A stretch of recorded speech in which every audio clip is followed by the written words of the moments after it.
Hi, I'm Mike Dilk and you're listening to the Relax Back UK show, the show that explores all kinds of health topics relevant to you, your family and your friends. Each week I talk to expert guests from a range of backgrounds to inform and entertain you. So please do join the Relax Back UK family and stay tuned. Hi, and thank you for joining me on the Relax Back UK show.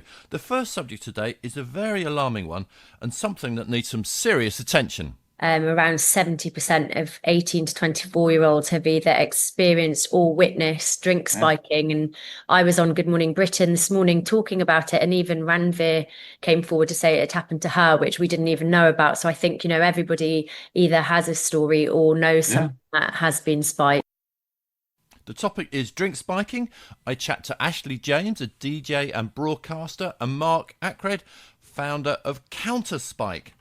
Then I learn about motor neuron disease. Motor neuron disease is essentially the motor neurons that connect the sort of the brain to the muscles. They carry the signals from the brain to sort of make the muscles work, and essentially motor neuron disease describes when those motor neurons break down and don't start working as well as they should, and that's a gradual progression. My guests for that are Richard Evans, Director of Engagement for the MND Association, and Zoe Nixon. She was diagnosed with MND in 2022. Please do stay tuned for a great show. But also, remember, if you're listening on UK Health Radio, there are very many other useful and fascinating shows to take in. If you're listening via the schedule, after this show, we have the sports doctor, Dr. Bob. He's been a guest on the Relax Back UK show and is a wealth of knowledge, and he'll be chatting about irritable bowel syndrome, so do tune into him after the Relax Back UK show. But now, stay tuned for a great show. Thank you. This show is cool! For the drink spiking topic, I started off by outlining my experience of the subject, which I have to say is pretty minimal. I'm old, right? I'm 59. In my 20s, spiking a drink was putting a little bit more vodka in it, or something like that. But this whole spiking is a whole new phenomenon, really, isn't it? So what's going on, and just kind of how widespread is it? Either of you? Well, if I can speak a bit from my personal experience, I'm 38 years old now, and I started going out much too young, around 14, 15, and spiking was definitely something that I was very aware of. So for me, this doesn't feel new. It's definitely been a threat and something that I've worried about throughout. And threat is the right word, actually, I think. Yeah, definitely. So it's something that even now that I'm closer to 40, I still am really conscious of when I'm out and about. And obviously I'm a DJ, so I spend a lot of time in kind of like nightclub settings. But I think what's really important to point out is it's not just nighttime nightclub settings where spiking occurs. It's in local pubs, house parties, it's anywhere. And it also doesn't just happen in alcoholic drinks. So you could go out and drink soft drinks and you could still be at risk of having your drink spiked. And I think something that I'd like to highlight is often we think of spiking as something that happens just to young girls, but actually this is something that we've seen is happening to men, boys, older women, and a lot of the time the reason behind spiking could be because of pranks, especially around younger boys. I wanted to ask that. What is the objective here? Is it sexual assault? Is it theft? Or is it just done by moronic people who think it's funny? I think all of the above, and I think that's why it's worth mentioning, especially like for older people, there are cases where people are spiked so that they can be mugged. It obviously puts you in a very vulnerable situation. And I think, whether you're listening and you're going out, even if it's just to your local pub, or whether you've got children and you've got a son or a daughter, maybe going out for the first time, going to pubs, going to festivals, I think, everything that Mark is doing in creating these amazing products to try and hopefully keep us safe. Yeah, so I definitely want to talk to Mark about what he's doing. But before that, what is it that gets put in drinks? I mean, if I wanted to spike a drink, I wouldn't know where to start. What's going on? Mark might be better to answer that. I don't know. Sure. It's changed over time. So historically it was more Rohypnol, but most recently the most common drug used is ketamine because it's so readily available. You won't have had to look too far back in the press to realize that there's a lot of ketamine that was brought into the Netherlands that then suddenly disappeared, a number of tons. And it's very cheap. So it's sort of £20 for a gram. And you don't have to put very much in it to people's drinks. So that makes increases the chance of people actually using it because they might only have to put, £3 worth of that drug in your drink to spike you. So it's affordable is the wrong word, but do you know what I mean? It's easily accessible. Yeah. Okay, so if you're in that business and you know where to look, you can get this stuff to spike people's drinks relatively easily. Now, you mentioned that it's kind of all age groups, men and women, and all sorts of venues. Is it across the whole country? Is this everywhere, or is it particularly bad in London, or what's the deal? Globally, I've got friends. One of my friends had a really horrific experience with spiking on the other side of the world in Australia. It's up and down the country. As I said, it's clubs, it's bars, it's festivals, and it's it's so widespread that around 70% of 18 to 24-year-olds have either experienced or witnessed drink spiking. And I was on Good Morning Britain this morning talking about it, and even Ranveer came forward to say it happened to her, which we didn't even know about. So I think, everybody either has a story or knows something that has been spiked. Well, I have a vested interest in this. I've got a 20-year-old daughter who's she's just done her first year at university, and she talks about it like it's just part of everyday life of being a student. It's not a one-off surprising event. It's something that she's very aware of, and I'm glad she's aware of it, but I'm horrified she has to be. Yeah, and I suppose the issue is that, these are the statistics that we have, about 6.6 million people being spiked. But actually, we think an estimated 90% of drink spiking incidents go unreported. So lots of times I think it's easy if, you are spiked, you might doubt yourself, like you might question whether maybe you had too much to drink, maybe you didn't have a big enough meal, like you wonder whether it actually happened. And I think now that we've got these counter stick, they're like tests that you can put inside your drink that will tell you if they are I'm going to ask Mark lots of questions about that, but I have one question actually about avoidance actually. Do venues, do pubs and clubs have a responsibility? Because this is going on, on their watch, on their property. What can they do? Can they get involved? So it's interesting actually. So in LA, in the States, every single licensed premises now has to have some form of test within it to be for their insurance to be valid, and we don't yet have that in the UK. But I do think so. A test like you supply, the kind of dip in and see if there's okay, exactly all right. like that. So you have to be able to go to the bar and get the test if you want to have a test. We don't have that in the UK yet, but I think that we should. And Counterspike's actually doing an accreditation program. So if the venues staff have been trained, and if they have information about spiking, and if they have tests available, behind the bar or in the loo or wherever it is, then they'll become Counterspike approved, and then they will drop into our app. So if you're around, you can very quickly see either from our app or from a sticker in the window, like a food hygiene certificate, that those tests are available. But I think it's really important. I think it's important that the drinks companies, collaborate on this. And I'm talking to a number of CEOs at those companies about doing something and making it available to all. Yeah. But as Ashley said, it's not just the bars and venues. Now, well, talking to my daughter, she says simple things like, well, actually, having lids on your drink and the opportunity shelves in toilets, so you can take your drink to the toilet. Absolutely. Stuff like that. Simple things. I think look, it's not just one solution fits everything. It's about working together, whether that is drink caps or tests or looking after your friends or having and I think that shelf in the loo is a brilliant idea. Obviously you're still slightly susceptible, but I think all of those things together will reduce spiking, and that's what our main aim is. We want to change this from it being epidemic levels. And as Ashley said, it's a global issue. I've been speaking to everyone this week, from the Philippines to South Africa to Canada and America. It's everywhere, and even in South America now, drugs are being used to spike tourists so that they can then rob them. So it's a properly global issue.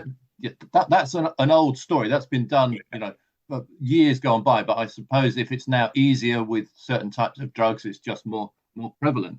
Yes. All right, so we've talked about what venues can do. What about the individual? You've got your test. We can go out with some of these things in our top pocket. Describe what your test is a bit.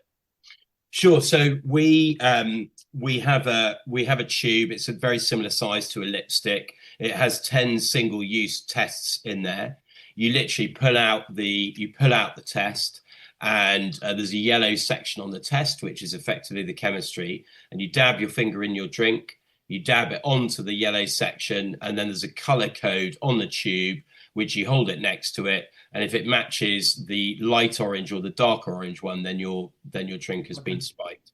I told my daughter that I was going to be talking to you guys and that there was this test available. And the first thing she said was, well, most of the clubs I go to, you won't be able to see that. It's dark.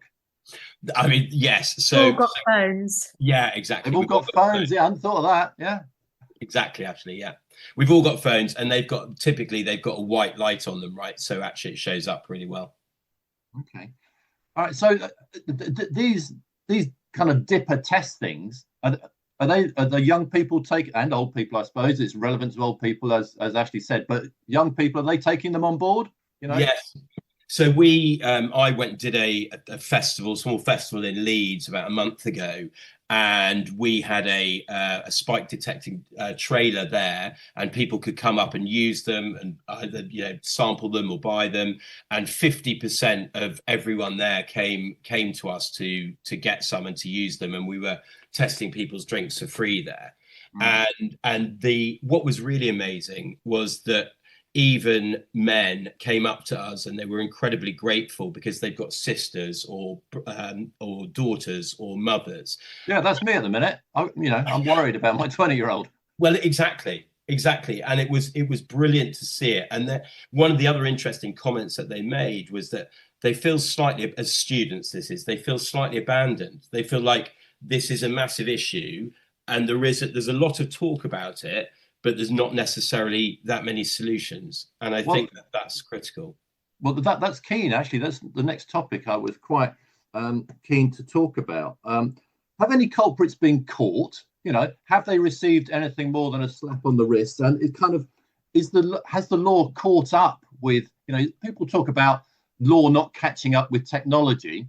Well, this is a slightly different situation, but has the law caught up with this kind of change in behaviour? It's in the process of catching up. So there is a bill which is in Parliament at the moment, which is being reviewed, and that will make spiking a specific offence. Until this point, actually, it's been more about the secondary offence, whether that's rape or robbery or whatever it might be. So yes, it is catching up. But my background, I was actually a barrister, and even if you've got the law, you still need the evidence. And even if you've got the evidence, you still actually need the prevention, because the issue here isn't just about getting the perpetrators, which is critical, but it's also about avoiding that anxiety for those people. And if someone has been spiked, and Ashley was with Rachel this morning on Good Morning Britain, and the anxiety after having been spiked sticks with you for years. And that's the issue. And as well as obviously preventing by the threat of law, we should actually prevent by, technology, whatever that may be. But it is getting there, and it is good. And that will also, reduce hopefully the number of people. And they're talking about, severe sentence for it. But again, a lot of these people doing it are young. Do they know whether there's a law or not? I don't know. My view is that education here is the critical thing from a very young age. Yeah, I mean, sorry, go ahead, Ashley. I was just going to say, I think as well, like for me, from personal experience and from experiences of my friends, often if we suspect that we have been spiked, we might not come forward either to the venue or the police because we doubt ourselves, or we're worried about victim blaming. And I think the great thing about these tests are that obviously we can have them on us to protect ourselves, but also like friends or even people that we come across in toilets if they feel unwell. And it hopefully will allow, I mean, I guess number one, it's a deterrent, isn't it? Because if you're going to spike someone's drink, but you know that there might be these tests around, you're hopefully less likely to do it. But also, if you're able to prove to a venue, you might be taken seriously more, because I think, you know, lots of times, sadly, people might just assume that you're drunk. But if you can show that, look, this test is showing that I have been spiked, then obviously, hopefully, we can start to track perpetrators, because they might be able to see them on CCTV, or there might end up being an emerging pattern. So yeah, I think it's a really positive step, but also most importantly, it's hopefully talking about spiking reminds people to never leave your drink unattended, and to always try and at least like leave it with a friend. I mean, all this does alarm me, because because we're getting at the symptoms, like the overall cause of, there's a much bigger social issue, which is which I, as a dad of a 20-year-old, I would like to be solved. But I live in the real world, and we've got to chip away at these symptoms. I read an article, I remember it was a few months ago, about something that I found hard to believe. It was cases of spiking, but not putting drugs in people's drinks, but people actually been injected with the hypodermic in a club. Is that still a thing that's happening? Yes, well, it's just, I mean, there's a massive issue in France, wasn't there, the other day, with I think 80 people being needled in a club. I didn't hear about that. I think the thing it is increasing, but I think it tends to gather more attention because it's an even worse invasion of of someone's personal space, isn't it? And it's very difficult to deal with that. However, that said, there was a case in Scotland, I think a few years back, where they thought they had a case of someone going around needling everyone, and actually it was someone going around with a compass, like an old school compass, and just jabbing everyone, so they thought they'd been needled. Right. So there's some slightly moronic individuals out there, and that is an issue, and it's not an very easy one to defend against. You can have metal detectors and things, but people can hide needles anywhere now, can't they? It's not difficult. Goodness me. I mean, just an example, I keep coming back to it, but recently with my daughter, we went to a family wedding, and afterwards she said it was so nice to be at a party with a drink and not have to worry about spiking. You could put your drink down, you could go to the toilet, you could chat with everyone. And she said it was such a different environment to when I go out with my university friends, where you have to worry about this, and they all do worry about it, which I suppose is a good thing. But the fact they have to worry, I'm not on board with, but I'm glad he's aware. Final question, I suppose. If you are out and you suspect that your drink has been spiked, or one of your friends has been spiked, what can you do? What should you do next?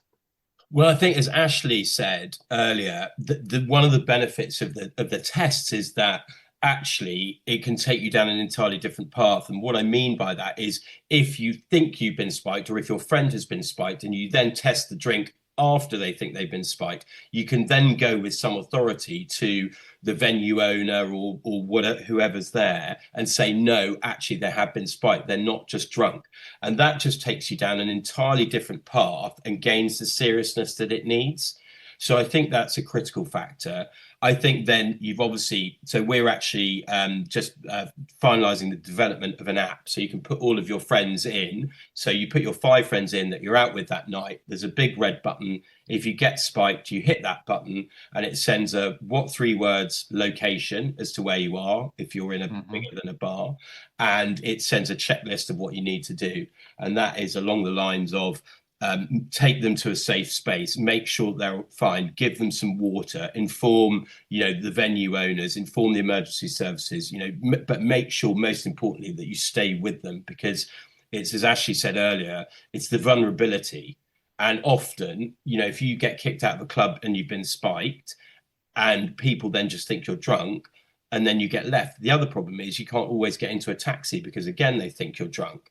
So they don't want drunks in their taxi. Exactly. And so again, we're working with some of the taxi companies so that if you can show that you've been spiked, then at least you can prove to them, and then they will take you home. And I think that's a huge part of it as well, because it's all about safety at the end of the day.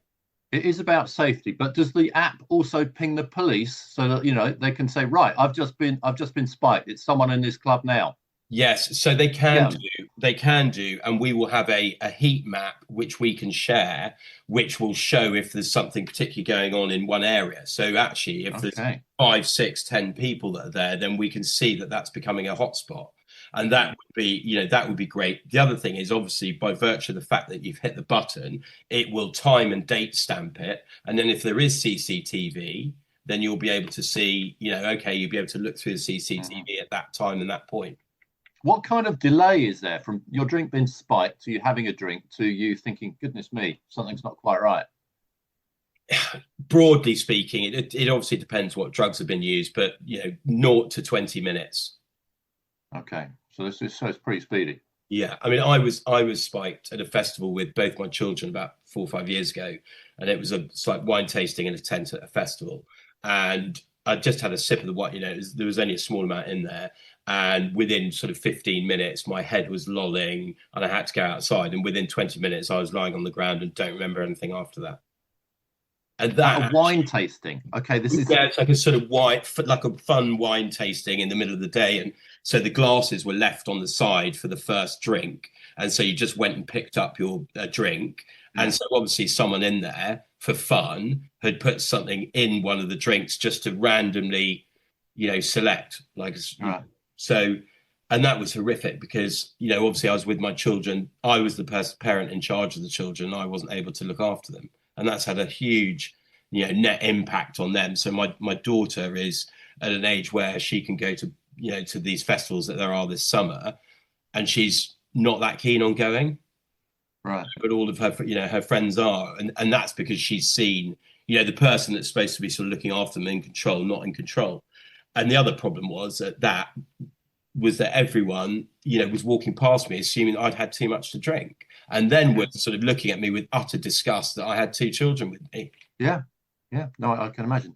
Goodness me. Right. This is obviously a big issue. We're not going to solve everything in one 20-minute chat.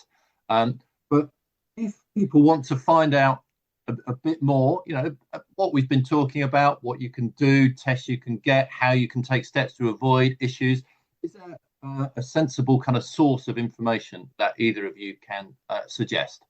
Yes. So we've got counterspike.com, which is our website where you can obviously access the sticks, but we've got a lot of blogs and education on there. We've got lots of blogs about, for parents, for their children going to festivals or going traveling. And we've got what to do if you have been spiked. And we also tie up with a charity called Spike Away UK, where they deal with a lot of post-spiking incidents. So they offer help and consulting or whatever to help the parents or the victims of spiking.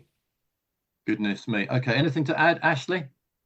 No, I just think it's a really exciting product, certainly one that I wish was around when I was younger. And I think for so long, people have known about spiking and have felt kind of that, you have to wait until something really bad happens before it's taken seriously. And like for me personally, my children are still really young, but I certainly will take solace in having these with me to protect myself and for friends, but also when my children do start to go out, it's nice to know that there is a product that can help them. And as Mark said, have authority to go, whether it's to police or to venues, to say this is real and it's happened and I need help. So sadly, I wish that we didn't need this product, but sadly we do.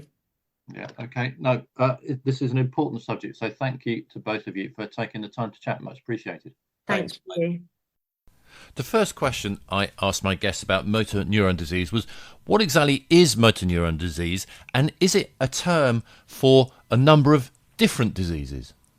motor neuron disease is essentially the motor neurons that connect the sort of the brain to the muscles. They carry the signals from the brain to sort of make the muscles work, and essentially motor neuron disease describes when those motor neurons break down and don't work don't start working as well as they should, and that's a gradual progression. In terms of is it one disease or is it lots? That's actually a sort of been a debate in the scientific community, and I think it's really emerging that it actually is a lot of different types of disease all sort of under one umbrella. In the same way as for example, types of cancer are actually lots of different diseases within that type of the body. It's a similar thing. So we call it one disease, but actually there's lots of different things going on within that. Okay, so and research is ongoing really to kind of really nail down the answer to that question, I suppose. Is that right?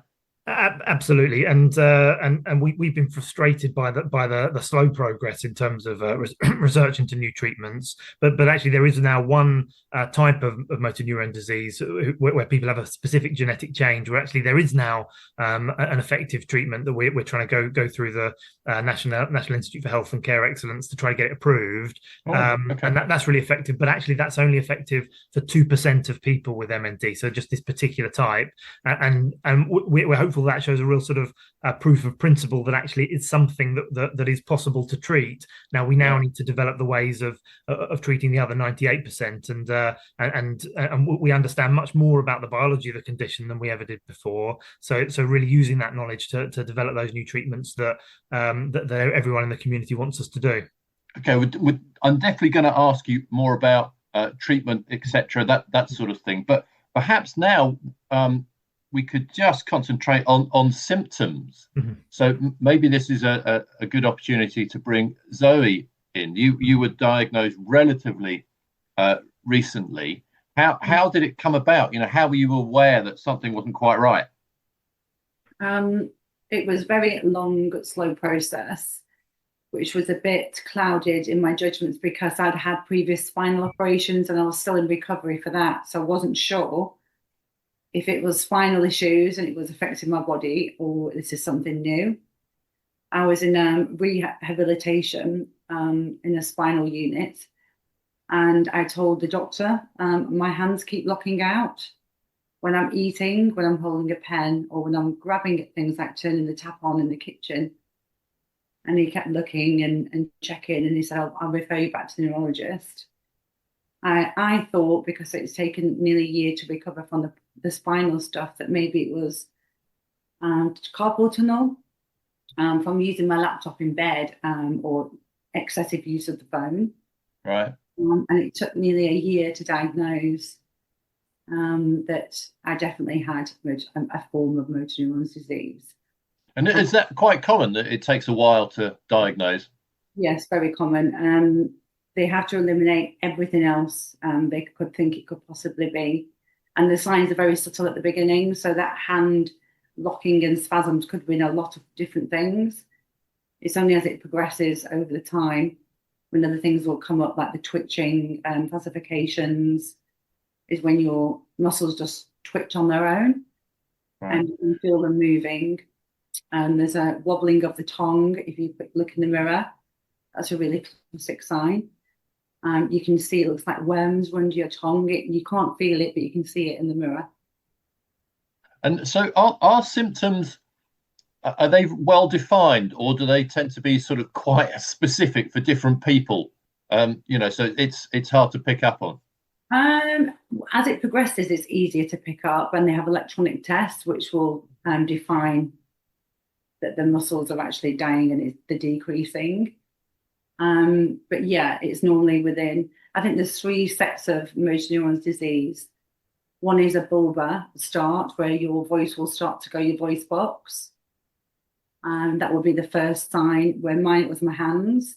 So it's called limb onset. And Richard, is there another one?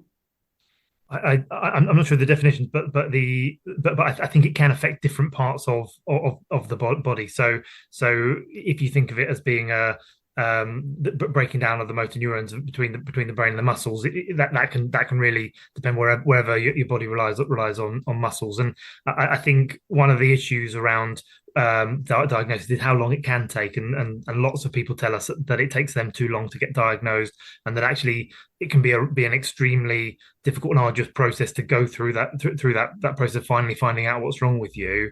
And one of the things that we're doing, both from a health policy perspective, is to try to make that journey easier to get an answer than it is at the moment. Is there a specific test? Like, is there, if if you're suffering from this hand locking thing, is there then a blood test which you can take? Answer yes or no. No. So it's, as Zoe says, like that it's more about eliminating all the other things it could be to get to the diagnosis. Right. One of the things we want to do in terms of our research is to find a better way of diagnosis, and it would be brilliant to be able to get to a point where there is a test that we can do very easily, because that's one of our sort of research priorities, to actually how do we make sure we can really clearly and categorically diagnose it very, very simply, and that's a work in progress, and we don't have it yet. Okay, all right. Well, good luck with that. But what about causes? Is it down to genes? You're just unlucky in your genes, or lifestyle, or does no one really know what actually causes this thing? So there's some types of MND that are very, very clearly genetic, and like I was saying with the new treatment that is effective for the 2%. That's 2% with a specific genetic change. Where there's others that are called sporadic, and we don't know why they've happened. Realistically, like many diseases, we don't fully understand why MND occurs in people, but that it's likely to be a mix of genetics and environment in some way. But we're not at the point where we've got clear sort of this causes it and this doesn't, in the same way as for other diseases. So that again is a work in progress in terms of better understanding exactly what it is that increases or decreases risk. Okay, I mean, for some diseases, you can say, like cancer, for instance, if you smoke or if you drink, it could move in that direction. Is it the same with MND, or just you're not that far advanced at all? So we don't sort of have really clear view. So one of the things that's been talked about a lot is professional sports, and whether that sort of increases risk, particularly sports with where there's impact. But again, there is evidence, for example, that seems to be pointing in the direction that could increase your risk, but we're really not sure. So there's much more research needs to be done on this sort of thing. Okay, right. We've covered a few things, but we haven't yet moved on to what you can do if you're diagnosed. What treatment is there? Is there treatment available? I suppose the ultimate question is there a potential cure? You've touched on that a little bit, but what can you do if you're diagnosed with it? What's the next step? There isn't a next step at the minute. That's a problem. You can try as hard as you can to get on some drugs trials, but unfortunately, like for me, I have been on a drugs trial for 14 months, but the criteria is very strict. And if you've had the disease more than 2 years and it's a slow progressing, which I am, then you're not able to get on a lot of the drugs trials. There is a lot of work going on in the background and a lot of trials going on, but unfortunately, there's just nothing has happened for the MASH yet. Like Richard said, the 2%, which is I think it's a family gene, SOD1. And they have a treatment for that now, which is amazing. And just hoping that we'll find something soon for everyone else. Okay. So the treatment really is help with the symptoms currently. Is that a fair assessment? Yes, there's help for your symptoms, obviously aids, so chairs and feeding tubes if you need those later on, and painkillers and muscle relaxants, things like that, but nothing actually treating the disease. Yeah. There is just one treatment that people with MND take, and that's called riluzole, and that is it's something that's been available for many years. But while it can extend life, it only does it by a modest amount. So it's not so you might, for example, see that extend life by a few months, but it's not the effective treatment that we're looking for. And as Zoe says, that is there now for people with that specific genetic change, and that 2%, and that is the goal is to get that kind of treatment and that kind of impactful treatment for the other 98%. I should also add that one of the things that to echo what Zoe said, that a lot of people with MND tell us is that actually they struggle to get onto the research trials, and that's really important to people, because they're if they're trialing a new treatment, then the hope is that might have an impact.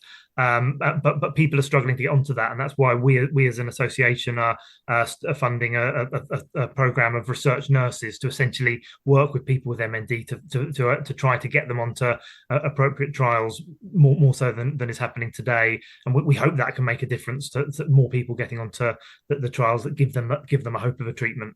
Yeah. Okay. Good luck with that. I mean, as far as progression of the disease, does that change from person to person? And even do you have periods of time when things progress very slowly, and then symptoms might get worse for a while, and then you stay on another plateau for a while? How does that work, Zoe? Yeah, for me, luckily, I have been a slow progressor. My hands are affected, my arms, my neck. It's very hard to hold my head up. I have slight breathing issues, and tiny bit in my legs, but I'm really lucky. And yeah, I think it does. I don't know if it plateaus out, but you sort of feel it when the next thing drops. So one day you'll try to do something, you'll go, oh, I can't actually do that. It's very subtle. Mm-hmm. I can't pick something up, or that really hurts to do that, or I can't bend and get this over. But that I'm very slow, where I've had people that I've met at the beginning of this disease, they're no longer with us.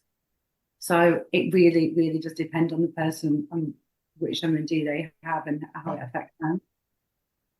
Goodness me. One thing it mentioned in the press release, it talked about the financial considerations, of having a disease which carries on for a while, and very often you can't work. What's the situation with you, Zoe? Are you able to work? Again, I'm very lucky, because I've heard a lot of stories where they're not so lucky. I had my own business that I worked from home, so I could do a lot with the computer, and I still can. And I've changed my model of working, and closed parts of it down, and just doing a small part. So I'm keeping myself busy.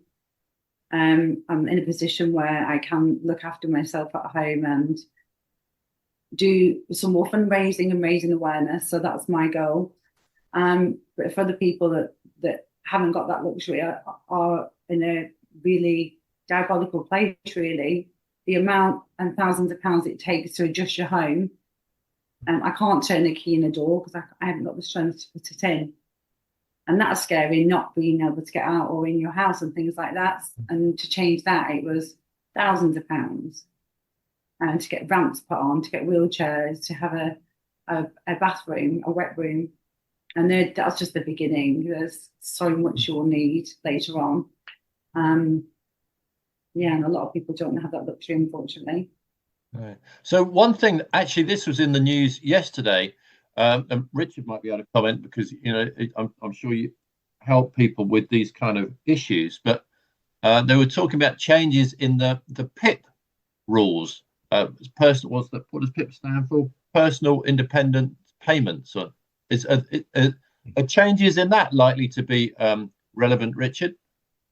Yeah, so one of our concerns is that will impact on people with MND, and as Zoe says, that lots of people are impacted financially very significantly, and we as an association do give financial grants, but in terms of the scale that we're able to give people those grants, that they're not able to sort of meet that financial need. And Zoe mentions about housing adaptations. We hear horrific stories about people who essentially end up being trapped in their homes because the council isn't quick enough at processing their application for a housing adaptation, and that's something we're going to be campaigning on later in the year, because people really need the changes to their housing when they have that need, and they cannot afford to wait, and so it's really important that the government is more receptive to that.